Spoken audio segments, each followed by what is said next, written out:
I'm Rachel, I'm 29 years old, and my story with blood clots started back in October of 2020. I got COVID and I was sick for about 2 weeks with it, very sick. It was like a very bad flu, in bed all day. I lost my taste and smell, thank God only for like 2 days, and just very tired, very achy. And that was it. So after the 2 weeks, I felt a bit better and I went back to work. And then I suppose I had long COVID then. So when I was with checkups with my GP, it was all long COVID symptoms. I was still quite tired, fatigued. I was finding it hard to exercise, finding it hard to kind of focus on work. I was very anxious, stressed a lot of the time.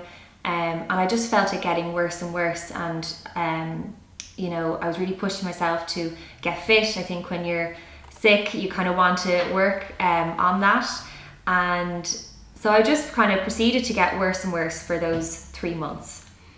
Then we'll fast forward to Christmas 2020. I'd finished work for the year, and I think when you finish work and you're about to go on holidays, all your adrenaline drops. And I dropped to like the floor. I was so bad. I was sleeping 15, 16 hours a day. I couldn't get up and go to the bathroom without it being such an effort. So you're just so breathless. I was getting migraines, and that's my sign when I'm really, really sick, because I don't normally get them. Migraines and the muscle aches, fatigue, and I had pain. Now, not intense pain, but like the pain in my left lung. And that was it.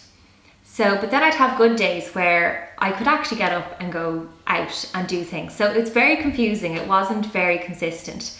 Until it got to a point where it happened where I was just in bed all the time for a number of days in a row. And my mom, she's like, sensibility.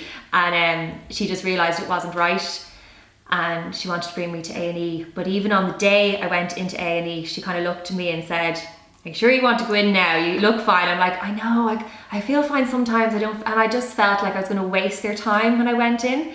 And even to the point where the doctor actually admitted to me when he saw me, he was feeling like he was going to send me home because I just didn't look sick. And to be honest, I didn't feel how sick I was, which is probably the scariest part. I didn't realize how close I was, probably to dying, So that's really, really scary. But the day of A&E, it was a blur. It really, really was a blur. I was so tired at this stage, and they're just doing, and sometimes people ask me what tests were done first. I have no idea. It was just all happened at the same time, and then suddenly the doctor came in and said, "You're covered in PEs." And that, I just burst into tears. I was so shocked.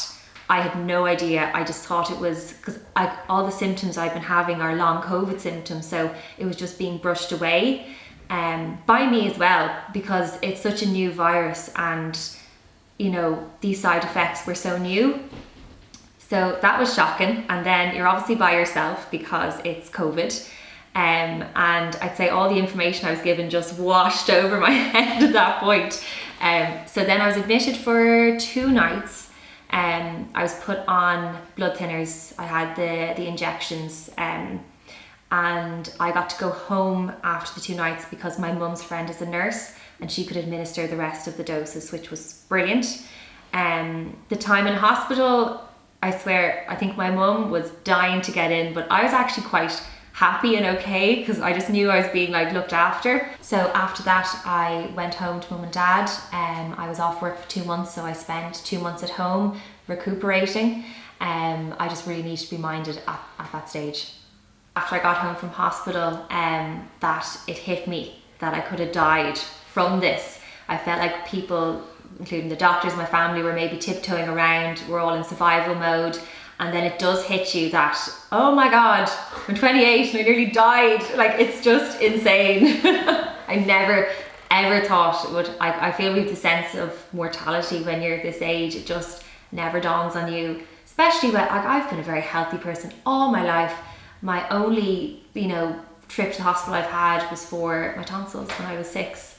So it's just so shocking, it really is. All of this information is available on the Thrombosis Ireland website, thrombosis.ie, and I would encourage everyone to have a look at it.